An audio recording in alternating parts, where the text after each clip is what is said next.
Hello there, and welcome along to episode 16 of season 2 of the Gardener Ben podcast. Now, you will have to excuse me today. I am particularly tired and I am slurring my words ever so slightly. It has been an incredibly long and grueling week, not only with a very busy filming schedule, juggling work, but also with the opening of the Chelsea Flower Show.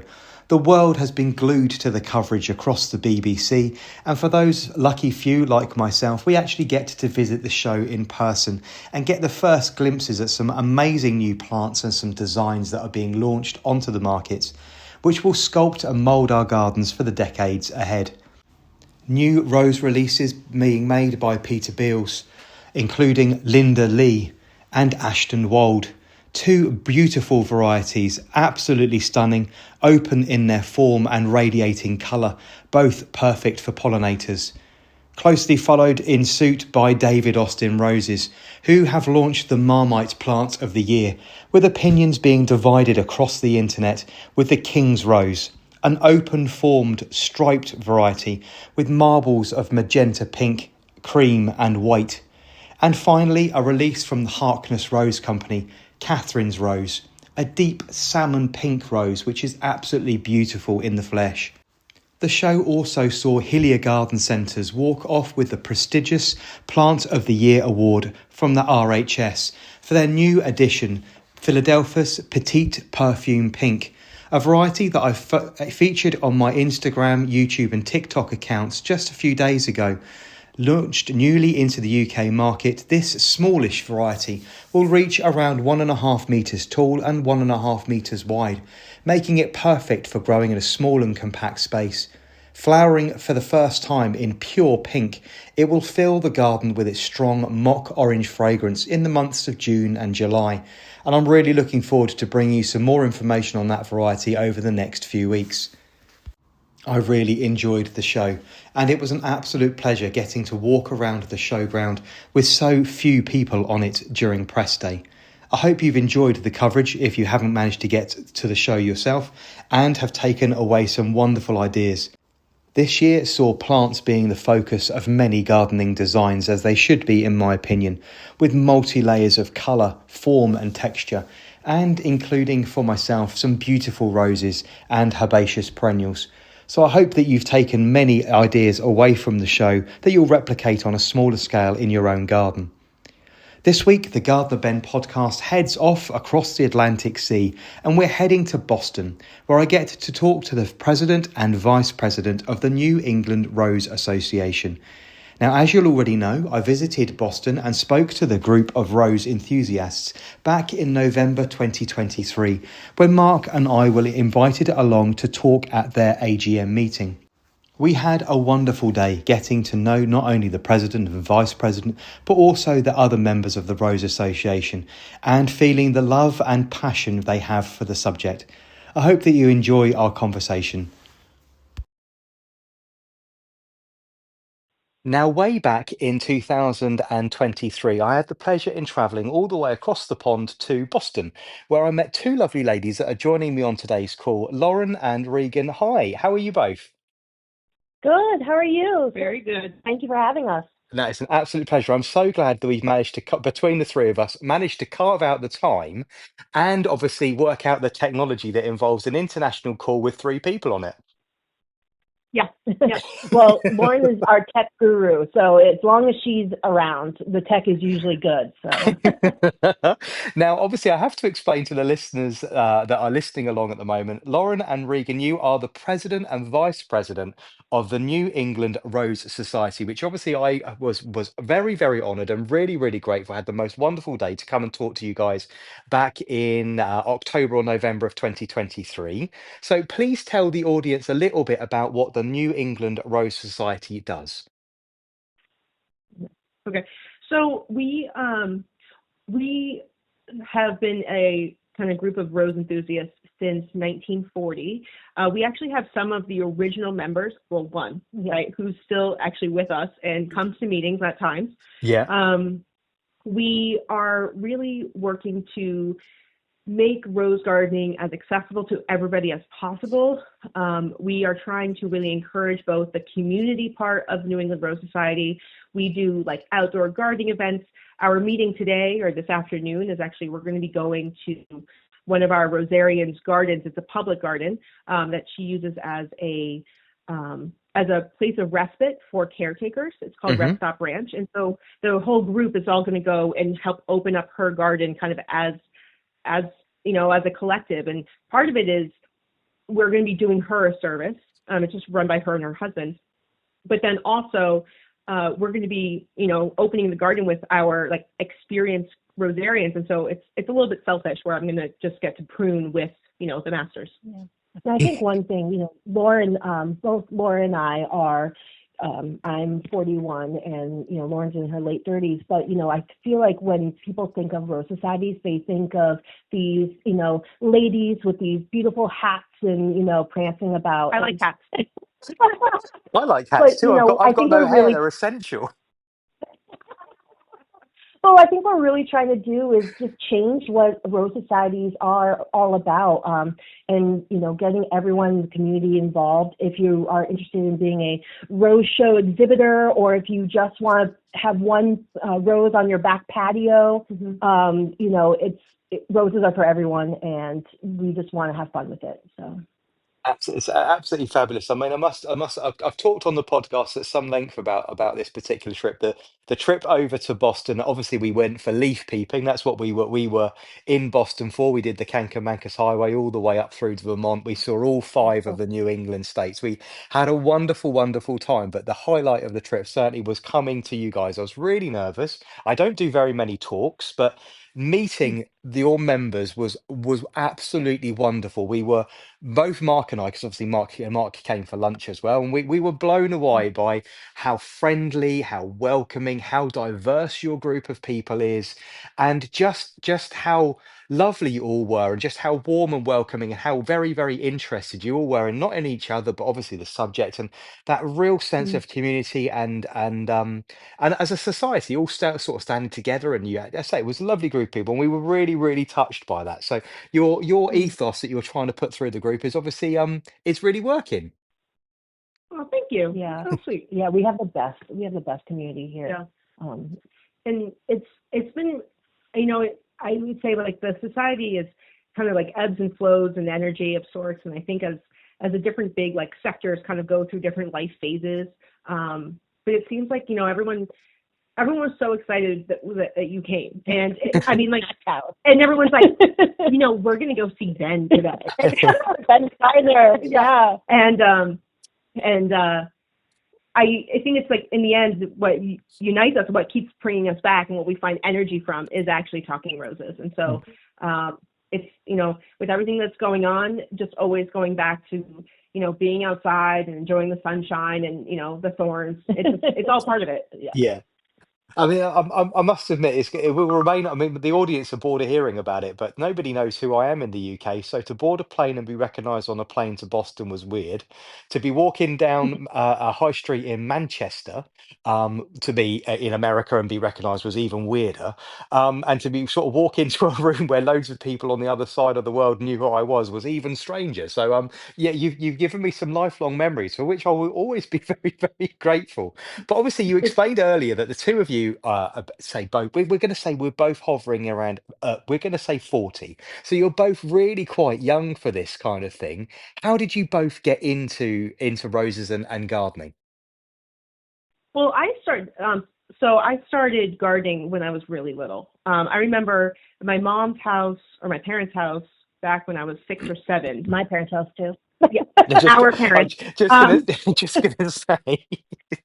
Yeah, I mean, They're Reagan would mine. be You're not inside having them. painting They're her thing. mine. Reagan would be inside, Yeah. doing her thing because she's in high school, and I was outside. And I had my own little plot, and I had a moment where I was really into different irises, and I remember telling the dental hygienist like all about my iris collection, and I was quite entertaining, I think, at that point. But I had roses then, and I really found gardening when I was little, and then going to college, it kind of all goes away. And then when I was living in Philadelphia, I had a patio, and I actually put in a container garden. I had climbing rose. I had potted hydrangeas. I had a dahlia bed, tulip grove, all within like a 12 by 12 cement pad. And then once I moved up to New England, and I had 3 acres, 2 of which were pretty much open space.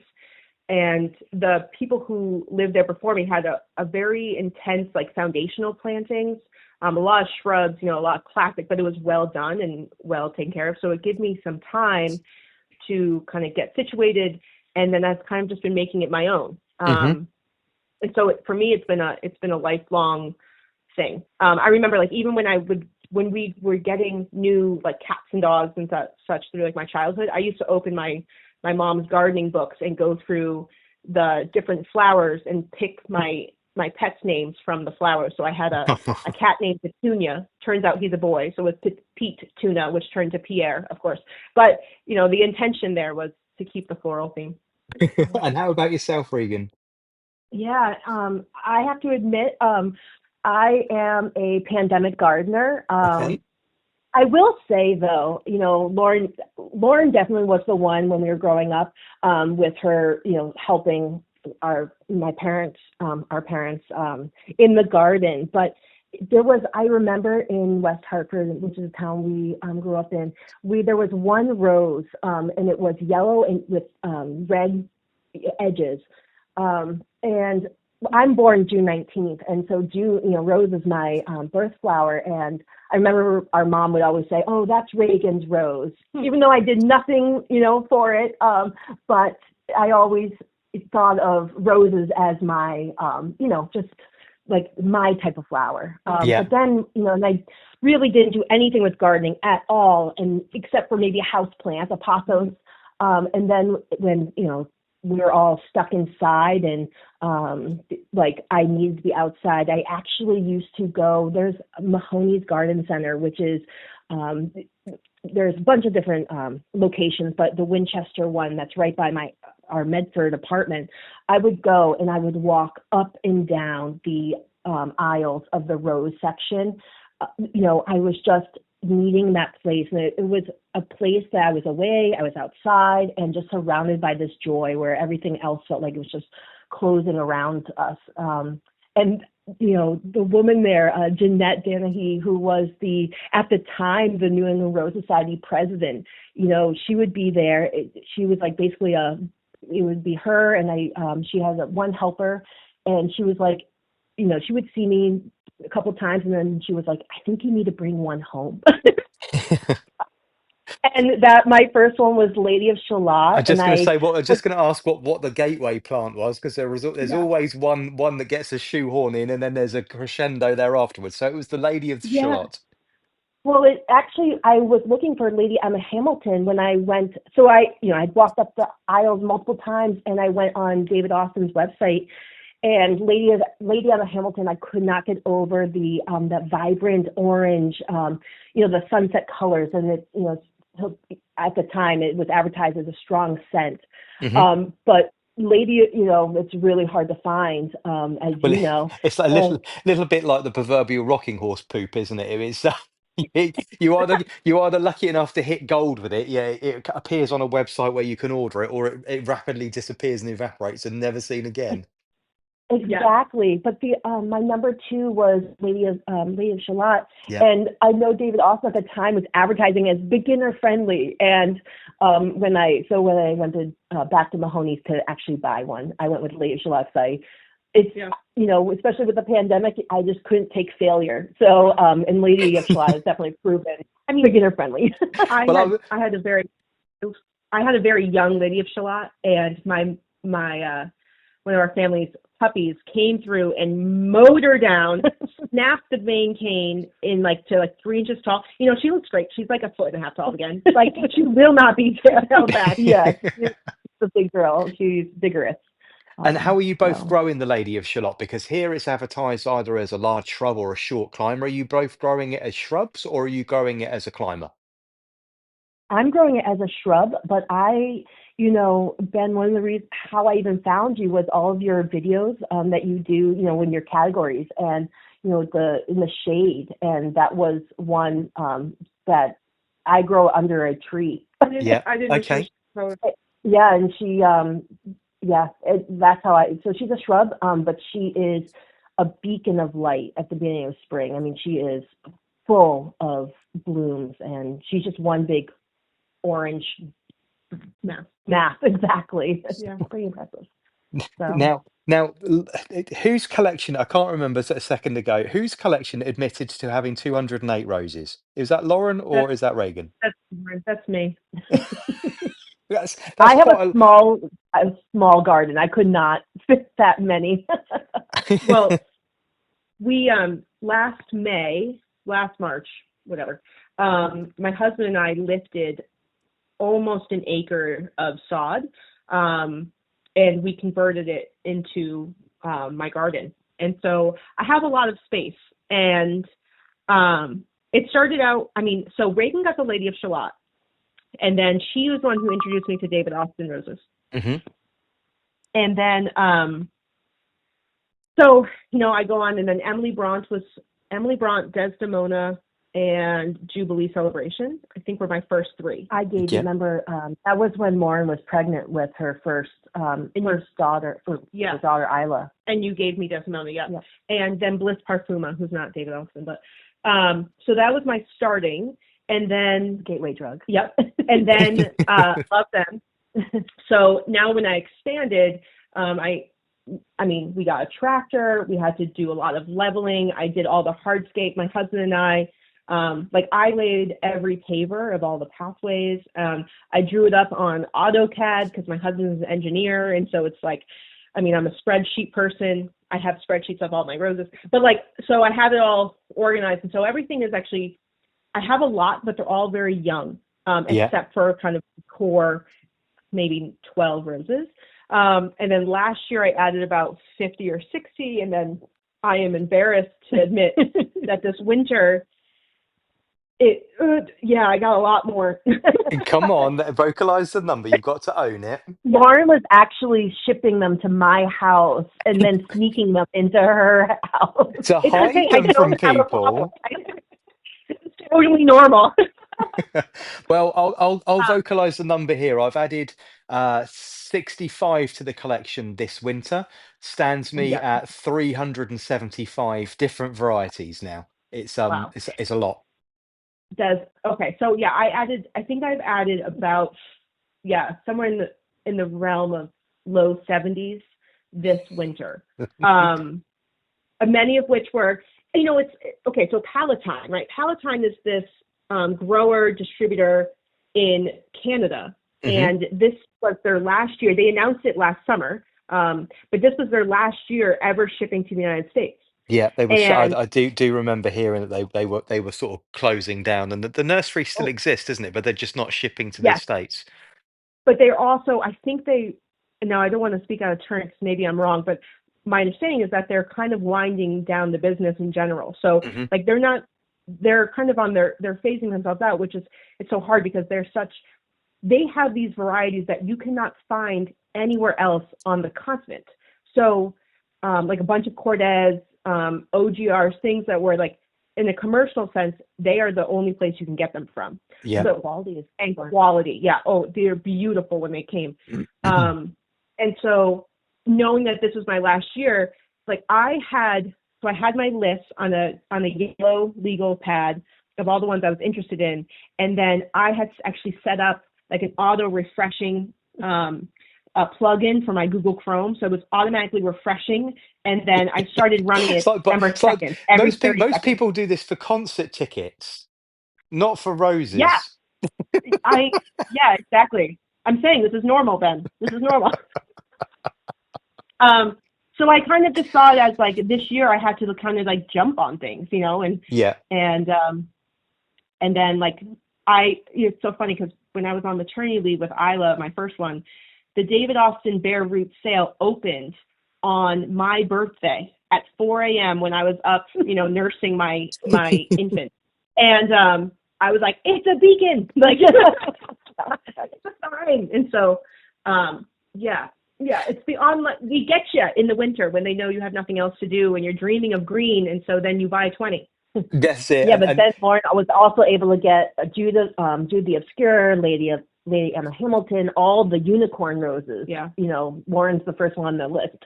I kind of like every couple weeks I hunt for my unicorns just to see if I can find them. So well, I end up I finding. managed to locate one of mine this week as well, which means leaves me feeling very smug. And it's a very common rose for you guys over there that I know you're really keen on.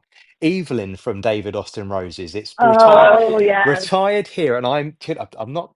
I'm very grateful for my American and Canadian audience. I really am. But goodness me, I've never had so many requests for a review on a rose ever. And here in the UK, it is so difficult to find. And Trevor White's roses. I had a message from someone on Instagram saying, "Ben, it's in stock." And by the time I got to it, there was two roses. I was after Jude the Obscure as well because I no longer have it, and I was after Evelyn. I managed to lay my hands at least on Evelyn, so I'm feeling pretty smug about myself. That should be with me in the next week. It's that's so exciting. I mean, there's something about the hunt, right? That like I don't know, it really gets me through those days. And Evelyn has also been very hard to Explaining the bank account is not a part I enjoy. find. Yeah, Mark is very tolerant, but yeah, there's and I say to him, I "Oh, I've taken my subscription money that I earn on YouTube and on Instagram and on TikTok, and I've spent it all on roses." And he looks at me and goes, "That's not what you're supposed to be doing. You're supposed to be earning money. You're not supposed to be spending it all." And I say, "But it generates content, and if I have the content, I make more money." I make more money, and I'm constantly having to justify to him and probably normally myself that why I've spent so much money, and it is a lot of money. It is. I mean, I also have a side hustle, and my side hustle pays for my rose habit. But the thing is I think I'm What full now. I I think need the I'm at side hustle. capacity. What's the side hustle? What can I am I supposed to be Oh, it's selling am I selling pictures of my feet? no. My data. I'm a veterinarian. I'm a veterinary anesthesiologist, and so I do consulting on like kind of on my days off, and sometimes I even go and I help out in at other hospitals. And so the money that generates is what goes to So you're the working roses and the 7 days a scholarships. week, 352 days of the year just to pay for the addiction on the roses. Yeah, we all have our vices. And it's led you both into the world of dahlias, is that right as well? You both got a passion for dahlias, which I understand from a lot of rose growers really goes hand in hand. That was also a Reagan started front too. It seems like I had, Reagan really is the issue here, isn't it? that's really what it comes down to. She starts and then she says, "Hey, have you heard of this? Here, I'll give you one." Is it just because you're older? No, I don't know. Right, it goes back to the pandemic, really. It's just trying to make a beautiful place Yeah. for me to be in because it was just such a low point. And the dahlias are such workhorses. The roses get those flushes that are just so beautiful and nothing competes with that. But the dahlias, as soon as they start blooming, I mean, they are nonstop. And so I love to fill the garden with both the roses, for the scent, but then also the dahlias for all the color that they give. I think it's a And way of really. That's why I think I'm so obsessed with peonies and with dahlias. That it's a way of taking the rose and elongating the season. So for me, the bearded yeah, irises and the peonies make up the beginning. They occupy normally late April and May, and they start off with that opulence. And then obviously there's roses that march all the way through June, July, August, September, and then by the time we get yeah, into October, with the sea that I can really elongate the season of interest by adding the dahlias. And I think I'm up to about 80 different varieties in the garden now. And it's the fact that they flower all the way through and the colors get more intense and they get more opulent. The closer you get to that first frost, that and you think, oh well, will I be able to pick up another bunch? Will I go out and be able to harvest another bunch? I quite often say to my followers online, it's like, oh, this will be the last bunch, and then you get another couple, and your frost doesn't quite happen, or you get a little bit of a kiss, and some survive, and some buds open, and it's just that stretching out of the season for me that is just absolutely glorious. I just absolutely adore them. and I find like so much of like New England fall. I mean, our growing season is so much tighter than yours. It is And indeed, yeah.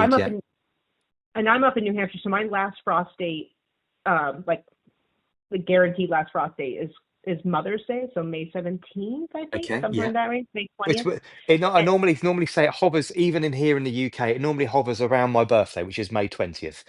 So I don't normally bed out tender things like pumpkins and squash until my birthday, and then after that, late last week of May, beginning of June, we're full frontal. So yeah, so it's all Oh, in then.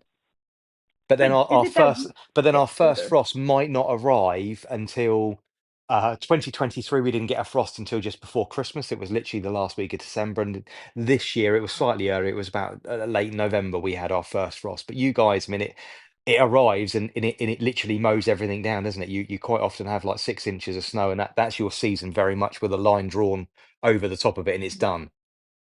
Yes, and yes, and up in I mean, so Reagan is about an hour south of where I live, and I had at one point about like 12 inches of snow on the ground, and Hmm. hers was mostly thawed, and so like even within New England, the growing conditions are so variable. But yeah, usually once frost to frost, we're off.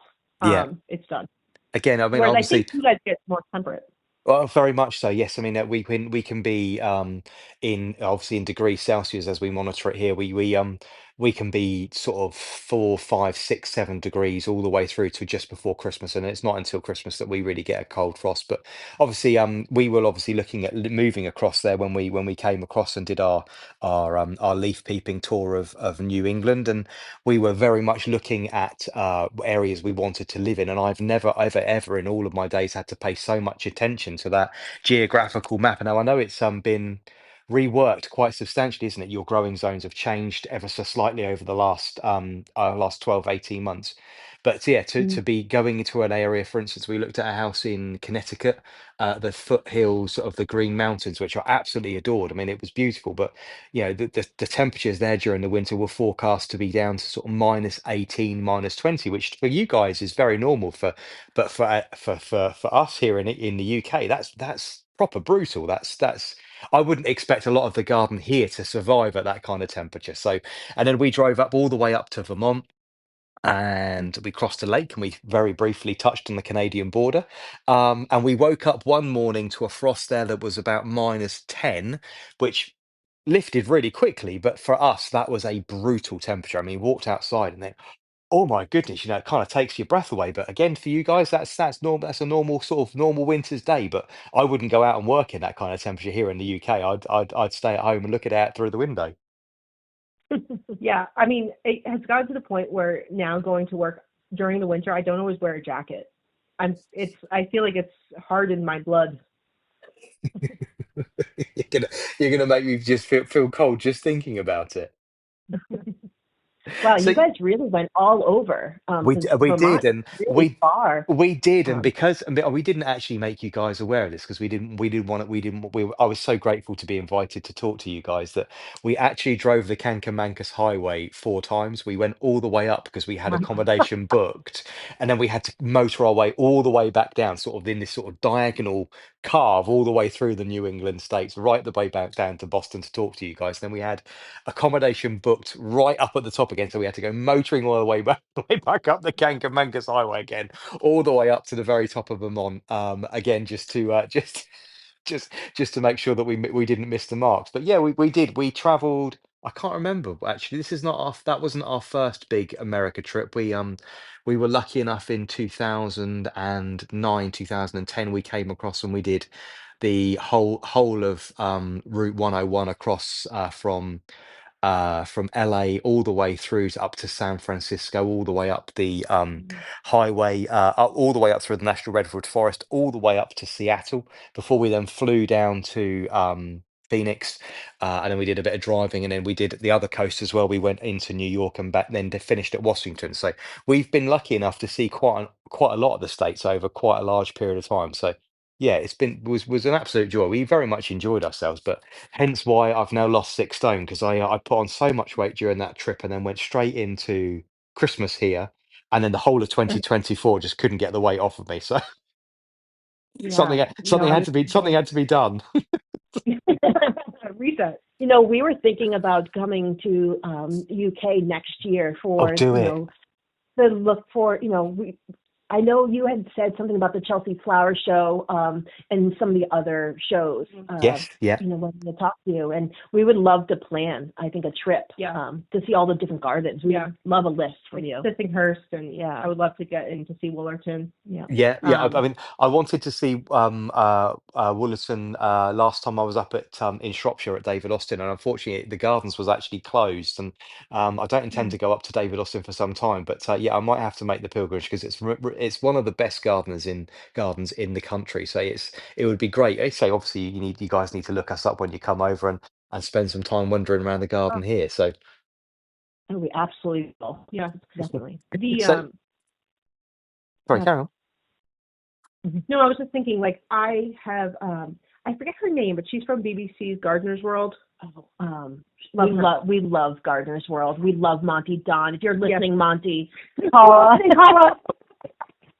Well, I might bump into him at Chelsea. I'm going to press day on the 19th of May, so I might bump into the King, and I might bump into Queen Camilla, and Dame Judi Dench is normally there, and Zoe Ball would likely to be there, and who else when really? You said King, I thought you meant Monty.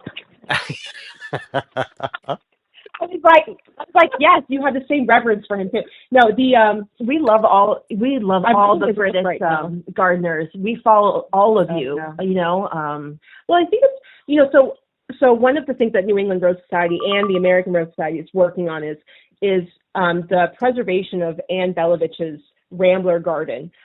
This is a woman who collected these roses since just after the Depression era, and she amassed about I had just finished making a spreadsheet of everything she owned, and it's 843 roses of different varieties, and I have tracked their locations in her garden and such. And she recently passed, and her daughter-in-law Teddy Mower is really pushing this, continuing her conservation. There's a lot of roses at Anne's house where her garden is the only place where they can be found, at least on the continent, if not in the world. And so we're moving, we're going to be saving or getting cuttings of a lot of her ramblers to try to get them situated here. And of course, now I forgot what I was going to say. Oh, but in trying to figure out which roses we think would survive in New England or thrive here, I've actually been doing a lot of research into where each of these ramblers were hybridized and grown in the 18 and early 1900s. Yeah. And doing so, then trying to figure out what was the climate where they're originating from and how many of those equate to us. And actually seeing that the climate of the UK and France and such is actually that it's so different. It's much more like North Carolina, or actually Oregon, Washington, and Northern California. Very much so, yes, yeah. Yeah, and so she has a couple that actually were born and bred in Massachusetts, like Cape Cod, Rhode Island, which is another state, but then a bunch from Boston and such. So I've actually really have been taking, really looking at the global climate pockets. And I mean, it absolutely makes sense that the UK is just such a mecca for gardeners, because I think that climate, I think, just lends itself to being. I must admit, growing zone wise, we did look at Washington State as a possible location, and we've got friends over on that coast already. And obviously, as you know, you guys, I'm friendly online with Jeff the Rose Dude. He was on series 1 of the podcast back last year. But the climate's perfect, but the soil over there is just terrible. I mean, it's just rock.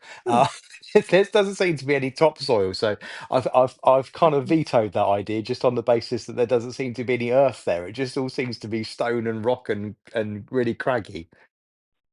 Like a ledge. Oh, that's interesting, because so many of the I think of floret flowers that she's over there too, and Oh, is she? Yeah. And I Portland, Oregon is the city of roses, or So that's very interesting. I think of our area here too. I mean, and it's very rocky. And Reagan lives in a town named Stoneham. Yeah, so I put a shovel in the ground, and it's I could build a rock wall by the end of the summer. And I live in the Granite State. So. Everybody is always so envious of my soil. I was talking to Becky from So Much More just a couple of weeks ago, who is an ecologist and botanist. She joined me on the podcast for a really interesting chat about soil, and she is unbelievably knowledgeable about the microisms and the fungi that live in soil and the symbiotic relationships and all of those things. It's very, very interesting. And I was talking to her about my soil and how everybody's always so envious that my soil is so deep and it's so soft and so beautifully and buttery. And that's just down to the fact I've mulched it so heavily over the last sort of 7 years. So yeah, when I do a video and I'm planting, I mean, I never quite know what I'm going to hit, but can almost guarantee that it's going to be soft digging and easy going when it comes to filming. And people say, "How do you talk and not get out of breath while you're digging?" It's well, my soil is so it doesn't take a great deal of effort to dig. It's all nice and buttery and crumbly.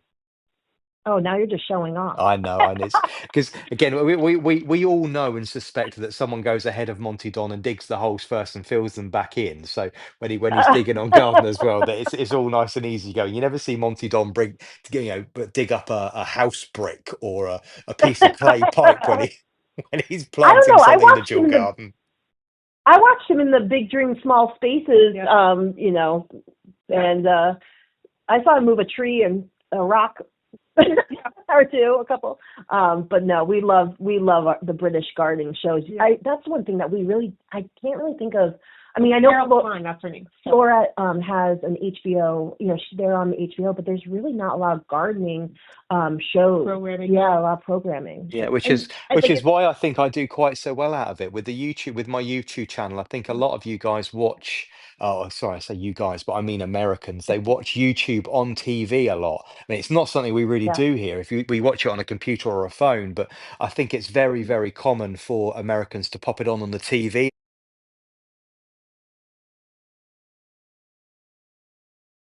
Americans to pop it on the TV and let it roll. So I'm trying to amend the way I do things to make sure that I've got collections and I'm putting things into Mm, playlists. So make sure they keep on and on rolling. So if someone puts it on, yeah. and the podcast is now this podcast will go across to not only Apple and Spotify and you, but it also goes across to YouTube as well, which is now the biggest consumptive audience. But we were talking very briefly there again about BBC Gardeners World, and I've been speaking to. Are you familiar with Sue Kent? She's on yes. Gardeners World. Oh my Um, gosh.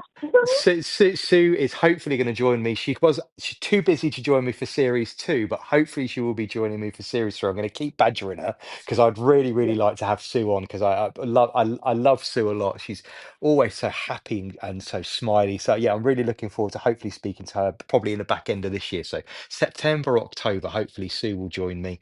And you were talking earlier, you were saying you were talking about going to one of your rose gardens and actually taking propagation and making sure that certain varieties survive, obviously, to make sure they are replicated and replanted elsewhere. I was talking to Matt Pottage, who is the head of the Royal Parks here in the UK, and he's been working over the last couple of months in his new role. He's part of the he's head of horticulture and strategy for the royal parks, and they've had to basically dig up an awful lot of the Queen Mary Rose Garden here in the UK, which is a very, Mm, very famous rose garden because it's very microclimate. Is basically one, it's just roses, there's nothing else there. But of course, actually, that becomes a sort of a hotbed for disease problems, and they get tired, and the mm, soil gets tired. And over years of sort of being, I'm not saying neglected because I don't think he would even use that term itself, but they've just got old and they've had to take the decision that they have to reduce the amount of plants they have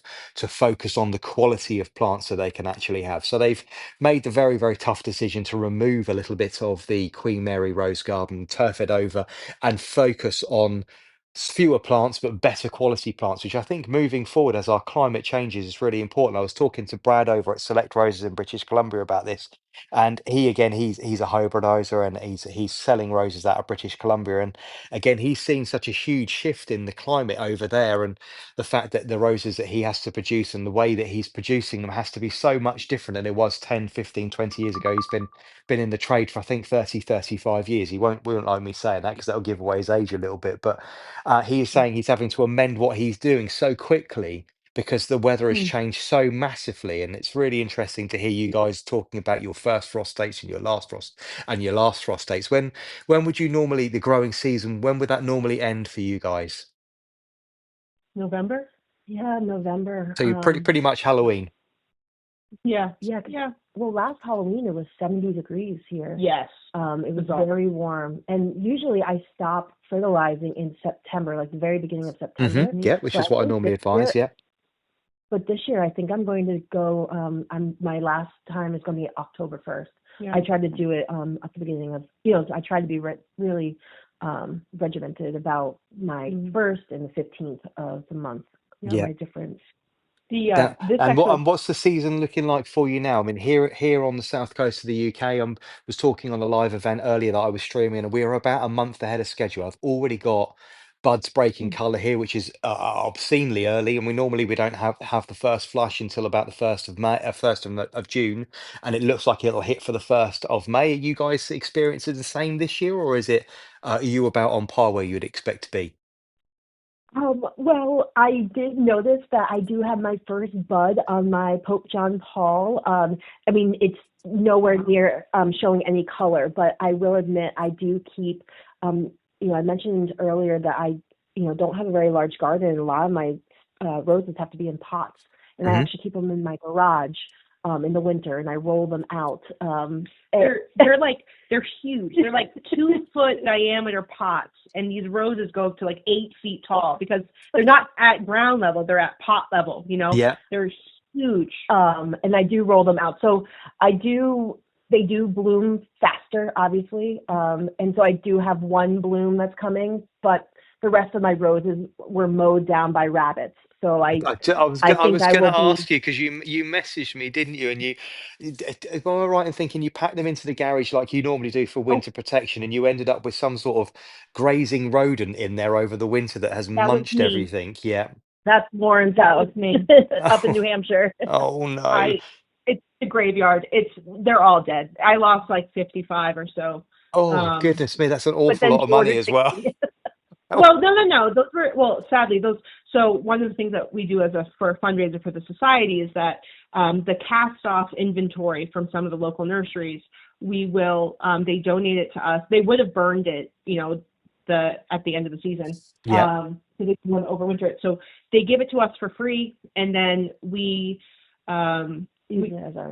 we use it as our fundraiser. We sell them to members and Hmm. non-members, and so most of essentially all of them were donated roses. So it's not really a loss. It's like a loss of potential revenue. It's Yeah. just, but there were some really good ones in there. Like there was uh, Zephyrin Druin was in there, and Yes. Pope John Paul, and Easy Spirit. Some of the ones that people really like. Um, Thankfully, though, we did sell how many before? about 300. Yeah, I mean, we were able to sell 300 roses before we, put everything away. Yeah. So Hmm. a lot of roses that people wanted did get sold. Yeah. We sold out of David Austin's instantly within 90 minutes of opening our sale. Well, Um, because always you're in a situation, aren't you, that there's not enough stock to go around. The market over there is massive, and they're simply not producing enough stock out of the depot in Texas. The other thing as well is they're so much smaller. Well, it's one of the only rose brands realistically that they're supplying in a 2 quarts, which it's about 2 years old, and the same roses. For instance, I was talking to Brad up at in British Columbia, and a 2 year old plant for him, they got canes on as thick as my thumb. They're absolutely whomping great big things, which over here would be a 4 or 5 year plant. But because of the amount of rain that they have up in British Columbia, and they come on so quickly. But yeah, the David Austins that come out of Texas, they are really quite tiny, aren't they, when they're delivered? yeah, I think so. My favorites are bare root. Um, Mhm. I love bare root Now season. you've been out planting bare root roses today, haven't you? Yes, Yeah. In the rain. my Evelyn. I only ordered one. I was very good, and planted Evelyn. Yep. I have Danahue still on order. I'm waiting for it to arrive. I'm very excited about it. Oh, again, And Royal Jubilee. I was That was talking a about unicorn. talking about Donahue only just earlier on a live stream that and that really talking to and trying to instigate to people about how they should pay attention to their growing spaces. And I've got Donahue in a large container planted. Mhm. You think it was literally right next to Bring Me Sunshine, that, but it is right next to Bring Me Sunshine. There's only probably only about 3 feet in geographical distance between the two, but Donahue remains in full shade all day, and Bring Me Huh. Sunshine, just 3 feet away from it, gets bathed in sunshine all day. And Hmm. obviously, Bring Me Sunshine loves the sun, it needs the sun, and Donahue does incredibly well in the shade. So, two roses right next to each other, enjoying Hmm. microclimate that's absolutely perfect for each particular plant. But Donahue and Bring Me Sunshine argued over my number one most recommended space this year. It was very, very close. And Bring Me Wow. Sunshine just picked it to the post just because it gives so much more romance to it. So much, there's so many more Hmm. petals. It's so much more. It's very opulent. It's the fragrance is amazing. I'm not saying that the Donahue doesn't have the fragrance, but because it's got a low petal count, it's more like Jude the Obscure. It's just Mhm. misses for me, just lacks a little bit of that romance. But yeah, two roses right next to each other, just 3 feet apart, one enjoying full sun and one in deep shade. And I was okay. I was talking about that a little bit earlier today. So the two of you, which are you? I know one of you both got Coco Loco. Those are rose. That's a rose that you both favour. What other varieties that you both are really keen on? Abraham Darby. Yeah, It's the again, only one I have. Well, Abraham and Evelyn are the two that I have multiple of in my small garden. I love Charlene de Monaco. yeah. I love um Are we just talking David Austin? Or are we No, no, talking no. everyone? You can talk about everybody. It's Oh, I'm I'm going through my I'm walking through my garden right now. It's I in can my hear you brain. tap tap tap tap tap tap on the computer as you bring up a spreadsheet. Just fine. yeah, that sounds like Lauren. Um, oh, I love Celestial Night and Marilyn Monroe. Those two were very good to me Yeah. Uh-huh. last year. Reagan actually went to nationals with Celestial Night. She brought a branch. It's I'm not a just gonna cutting. say, It was I'm just gonna a say, branch. you didn't identify the rose. I don't believe you identified the rose in the post, and I didn't know what rose it was. So that was Celestial Night that you had in front of you there, Yeah, Celestial Night. I mean, because it was I'm about once it again was about a dozen blooms on one spray, wasn't it? It was absolutely phenomenal. exactly, Yeah. exactly. I'm a dead beginner, especially with rose showing. Didn't know what I was talking about in the morning. Laura and I talk almost every day about roses on our way, that we are getting ready for work. And I just remember, the rose show coming up, and I was like, Lauren, the Celestial Night has this one branch and it has so many roses on it. Do you think I should cut it? And Lauren's like, why not? Give and it a then go. and I put it. I think I cut it a week before the show, and I made my husband take all the food out of the refrigerator and all the shelves so it could fit this huge rose branch. And I covered it in a plastic bag so it wouldn't dry out. And I just told him that he had to eat out of the cupboards because we weren't supposed to open and close the refrigerator door. You can either have a And then you can have a takeaway, or you can have some dry food. You can.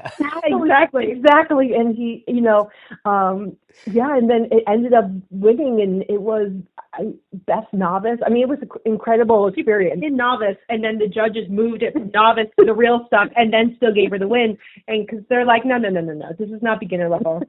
It was, It's- but once again, it goes back to our community. I mean, we have this, master rosarian, Dave Canestraro, who Mhm. in May walked around my garden and was like, oh, you should do this. You should try cut back here. I mean, and it's because of him, Mhm. we had Growing Good Roses and Baldo, who, he's in California. He's our distant member of New England Rose Society, but in the morning of, I mean, he was really helping. Oh. I mean, every time he would stop by our table as he's prepping and helping set up the rose show.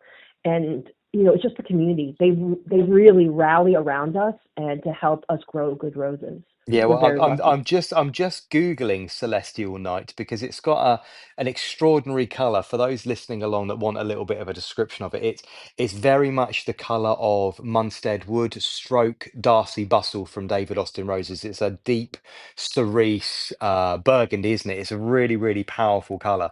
Not available here in the UK. It's obviously listed with heirloom roses, which don't ship to the UK, but a particularly striking rose and very, very, very much worth the win. I mean, congratulations on that win, because I saw the picture and your face just I said, I think I commented underneath of it, because I do remember the things I say, that the smile says everything. You're beaming from ear to ear with that particular spray. I mean, it was a wild experience, and actually, Lauren. I mean, I don't want to speak for Lauren, but you should have seen the arrangements, and she ended up actually getting a big award too for her. Yeah. Um, Queen of arrangements for the nationals. The what was the roses that you used though in that arrangement? It was so pretty. you know what, I think it was Carefree Celebration. Carefree Celebration. It was just something it was just like one of the so I admit, so rose gardening is still the trials and tribulations, right? And so in my massive garden restructuring, I ended up I purchased like about 53 cubic yards of mulch Wow. Yep. in bulk, right? And so actually, but that would have been so expensive, right? We were talking about that. So I actually talked to some local arborists, and they're cutting down trees and whichever, and I actually had them deliver two massive dump beds of mulch, and so I got them for $50 each truck, so $100 for all the mulch. Wow. Now, what I did not, I know, right, right, but hold on. So because they were fresh chips and not composted mulched chips, Hmm. and I spread them around, they actually took all of the nitrogen out of the soil. And so when I was doing soil, like things just weren't really growing, and then they were looking what chlorotic, is that what they call it when it's like Hmm. that Yeah, a little neon? bit pale. It was Yeah. very stunted. Yeah, Like everything was stunted. these beautiful bare roots that Lauren was getting were hardly, by what, 4 months later, or 3 months later, They've grown 3 inches. maybe. Yeah. And so I actually, Carefree Celebration was just one of the ones that I think had growth on it, or maybe it was Jump for Joy. I think it was Jump for Joy. But I was just kind of going around like the night before nationals, just clipping whatever I had, because everything was so small. But then I had some nice foliage, and so what I did is I did so the challenge was using exclusively rose material, so no frogs, no fillers, no nothing else. Hmm. And so I actually had like an oval vase, and I forced up and around, and so it kind of made this big swoop and sprayed up, and then I was filled it in with some of the foliage. But we really lucked out. I mean, Yeah. but we've been in the society for 2 years, Yep. and it was so cool having a nationals basically in our backyard. Yeah. Really getting to see roses growing from all over the world, or not world, nationally, be brought in, and that really opened our eyes to meeting so many people, other Rosarians. Oh, yeah. It was an incredible experience. Yeah.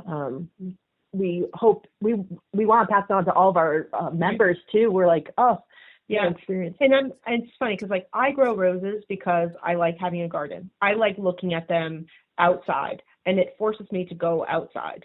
And in the hospital, the veterinary hospital where I work, because I'm in the operating rooms all the time, I don't have windows. So Nice. so my garden is my time to get my vitamin D. Yeah. I don't grow my roses to exhibit, but at the same time, it was so fun. it was great. And it Yeah. really, and it, because of like Baldo helping us in the morning and everyone else, like all of the Rosarians who are also competing, kind of also giving us tidbits. And obviously they didn't steer us wrong, right? So they're not doing it out of competitive sense. There But was no everyone just sabotaging wants, going on. yeah, Exactly. exactly. Everyone just wants everyone to do well Yeah. and feel that like excitement and so yeah, I just It's really, really appreciate it. it's really lovely. It's yeah, it's in here in the UK. I mean, I really don't want to cast as the brush, but it's very stuffy. If you attend a local horticultural show and decide you're going to exhibit, it's really very intimidating. It's the criterias are so heavy. They take almost a university degree to work out what you're supposed to do and how you can exhibit, and with the size and the color and the kind of vase that it needs to be in, and when you can and what you can't pick with it. And it's very heavy. It feels very stuffy, and it really is very intimidating, even for someone like me who has 30 years under my belt and a horticultural degree, and I don't know, nearly 100,000 subscribers worldwide and 3.5 million YouTube views. I still find it, it puts me into a cold sweat. My palms start itching, and Mhm. I want to go off into a dark corner and hide. But it's very, very intimidating, and I think that's where you guys on your side of the pond have really, really nailed it with that sense of community and that sense of camaraderie and community and people getting along and just having a go. Because I'm really worried here in the UK for the horticulture industry that if we don't manage to make it friendly and more accessible, that it's gonna continue to die. And it's been dying for 20, 30 years. It's been really, really struggling to get fresh blood into it. Um, the pandemic did help. A lot of people did become interested, and then of course, then some remain, and some, like Reagan, continued. A lot of people don't. They sort of go back to their normal lives, and they lose the bug, and some people stay. And we had a little influx, but no, we are sort of really struggling here, and it's a bit of a shame because we do have everything at our fingertips, generations worth of knowledge and the perfect growing climate for a lot of this stuff, but yeah, it's a little bit stuffy and it's a little bit heavy, and it's a bit of a shame that we kind of really need to make things a little more friendly and a little bit more accessible. So it's so interesting because I feel like at work I feel a little bit of an outlier. I am known as the plant lady, and, Okay, yeah. and Lauren petals roses from the back of her car. She parking lot. Don't let her fool you. She fills them with roses and then hands them out to her colleagues. And I've gotten a couple of my coworkers And to parks join the parks up at society. parks up at the local CVS and pedals roses for $35. Exactly. The and so, but it's really interesting. Kind of like recently, I've noticed like chickens are becoming really big, and like, but not just basic chickens. Oh, no, no, no. It's like the heirloom breeds, the heritage breeds of chickens is becoming big, and plants. I feel like about like 5, 10 years ago, maybe 5 years ago, I feel like indoor plants really had this bloom where everyone and their mother was getting a marble queen pothos or monstera, and it was like all the rage. Yeah. And honestly, as I'm talking to people I'm also getting older, so maybe that's part of it, but I refuse to accept it. But like I find that a lot of my coworkers and such, like they see the roses that I'm doing, or like I'm kind of constantly browsing and shopping and doing whatever, and everyone just around me is just getting more interested. And I think as like our generation is like, we're buying houses, we're having families, and when you have a family, it's not like you can really go anywhere. You're trapped during nap time, so I might as well go outside. And I'm finding that it's almost like normalizing it just by talking about it and whichever, and everyone's like, oh, that is stunning, I want one. Yeah. And Well, I think it goes back to just breaking the mold of what society and like what being involved in the roses are. It's just so interesting that you guys are dealing with that in the UK. I mean, I know Craig Dorschel here, who's our American Rose Society president, is really also trying to make things different in the American Rose Society and make it so not everyone has to be an exhibitor. Not everyone has to, grow 1,000 roses. Maybe you get there, but just breaking that mold. Well, we all know And that if we start with a Lady of Shalott, before you know it, you have 208 of them. So exactly.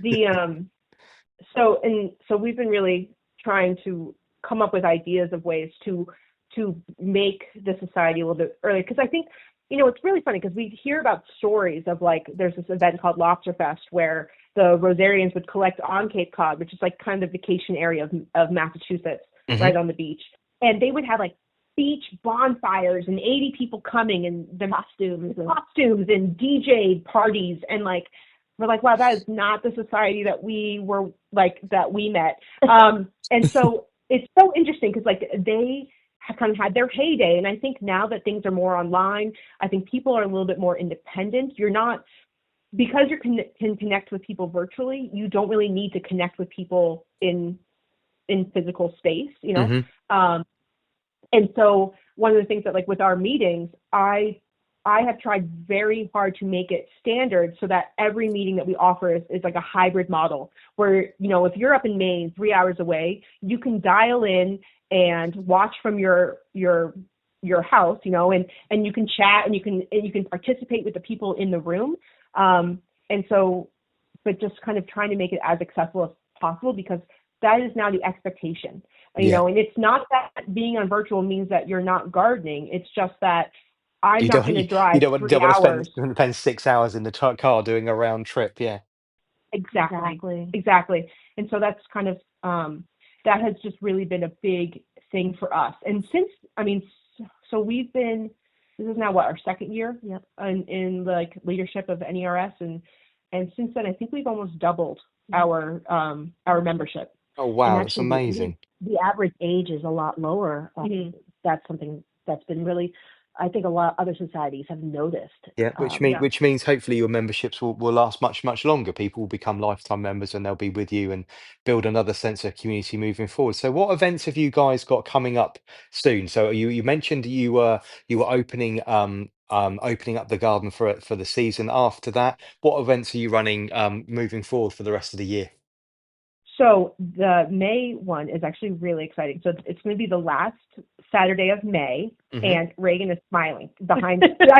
We're so excited. So we are actually going to be going to one of our our district director's garden. Jackie and I will be at her garden, and we are enlisting. Do we know who their two judges are? Yeah. So Erwin and Cindy Anreich, who are incredible rosarians out of state winners every year. Every year they're incredible. Their house has been featured on Home and Garden magazine, the cover of the ARS of the American Rose. I mean, this garden is just like, if I die, I want to end up in their backyard. I hope they don't mind. And so we have a pair, like two judges leading teams, and they're going to be walking around Jackie's garden, and we want it to be very hands-on, right? But they're going to go around and they're going to identify which roses they would cut for exhibition. And like, so that way you're seeing, as we're walking around, we're seeing through their eyes, like trying to figure out, like, this rose is ready to show, or this is the cutting stage I want. This is the, you know, this has the foliage I'm looking for, and this is how I'm going to cut it, and this is how long I'm going to leave it stem. And then, so kind of grouping up into two teams, and then they're actually going to present one rose per team on this table, and then we'll have a third judge, kind of, you know, team A versus team B. Friendly competition, of course. Yep. And so it's going to be like really we're calling it from garden to table, like as an exhibition primer, because then in June 21st is our NERS Rose Show. Because it's June 21st, it's the summer solstice. We're doing a Midsummer's Night Dream as our theme. I saw on your Instagram page, yeah. And so we have you know, all of our horticultural and so we have a lot of cool things, but in addition, we're doing some not traditional classes that will actually be outside of the main showroom. So we're going to ask people to do 2-foot by 2-foot fairy garden, like dioramas with roses being the centers, and we're also going to be having flower crowns, like as a wearable for people. I'm very keen and very for positive advocate for the flower crown. I think everybody should go everywhere in a flower crown at all times. I think circling back to what we're making roses accessible for everyone, you know, just have fun. One of the reasons why we are adding these two classes is these are, it's going to be the popular choice. It's not going to be judged by, you know, that have strict rules. This is just enjoy your roses. Maybe you don't want to enter the horticultural classes, but just this is a way for you to demonstrate, you know, a fun thing to do. Maybe you do it with your kids, or you know, something that you can bring and just share. And we're also allowing florist roses. Like let's say a deer comes in and mows down everything you have, and so you can't actually show. Or a rabbit gets into your garage and munches everything. Exactly. You can go in and you can still like have fun with it. And we're also doing a flower crown little craft table for kids who are just like, because it's not just kids. Any participant. But we're going to have like a kind of a hands-on craft table for people who are just kind of walking through the Botanic Garden and maybe going through the Rose Show, just to kind of, and then I see them kind of being around and almost kind of like advertising the fact that the Rose Show is going on, but something fun. Summer's starting, and let's celebrate, and you know, let's celebrate roses. Right. And then August we have, I call him Soil Sam. And so I don't actually remember his last name, but he's from the University of Massachusetts Amherst Lab. And so he's going to be going through, like, the members are encouraged to send in soil samples, and then he will have the results, and he's going to tailor the discussion to how to analyze and then amend or treat based on the different soil samples of our members. Oh, wonderful. And we're also hosting that in the Massachusetts Horticultural Society in Wellesley, which is an incredible garden and actually where New England Rose Society started. Right. And it's open to everybody. You don't have to be a member. If you just happen to be at Massport that day and you happen to see us standing around this guy with some dirt, you're welcome.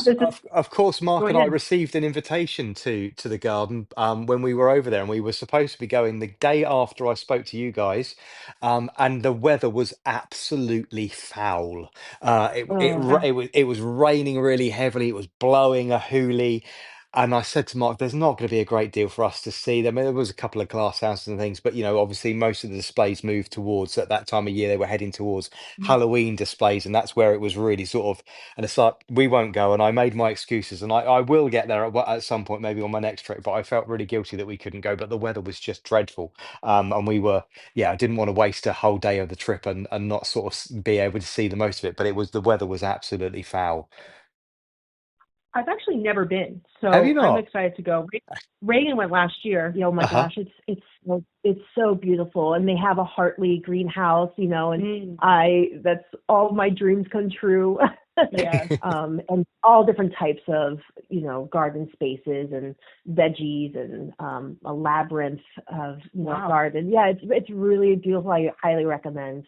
I think they have like a sunflower garden for people to take photos in. So yeah, definitely put it on on the list for your next trip. Oh, will do. Yeah. Well, we probably need to wrap up today's chat, because I know that you guys have a national a New England Rose Society meeting coming up in just about half an hour's time, and you've got to do a little bit of a drive. I want to thank both of you for coming along on the podcast today. Thank you so much for being so generous with your time. I'm so sorry there was a little bit of confusion getting us all in the same place at the same time with the technology working, but it's been a real pleasure to catch up with you both. And I want to extend my personal thanks for inviting myself and Mark over to speak to your members a couple of years ago. I really, really did enjoy that. And for you also to make sure, because I know both of you are huge fans, I'm going to be talking to Christine in the next couple of weeks. Christine from Santa Cruz Dahlias? Oh yeah! Oh, awesome! I thought you might like that particular name drop. She's busy at the moment planting thousands and thousands of dahlias, but I've got a call scheduled with her in about 2 weeks' time. So you listen out for that particular chat. We'll be talking everything dahlias with her in a couple of weeks. But thanks very much. I hope you guys have a wonderful meeting today. Do say hello to all of your members and say that I sent them my regards and wish them all well. And I'll talk to you both again very soon. Fabulous. Say hi to Mark. Thank you so much. All right. Take care. Good now. Bye-bye. Bye. Bye.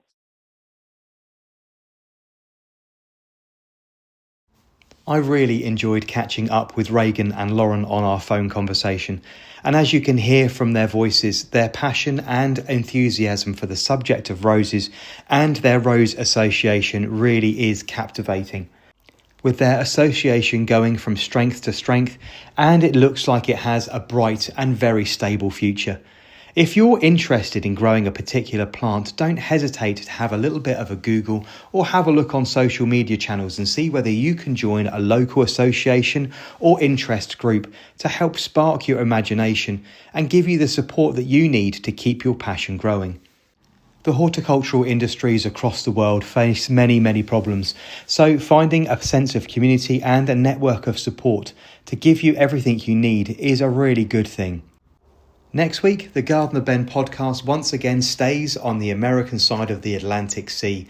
However, we're going to be on a different coast, and I get to speak to Christine from Santa Cruz Dahlias. She's a dahlia enthusiast, grower and hybridizer, growing thousands and thousands of dahlias, and is responsible for some of the most amazing dahlia introductions over the last 10 years. Catch our conversation next week.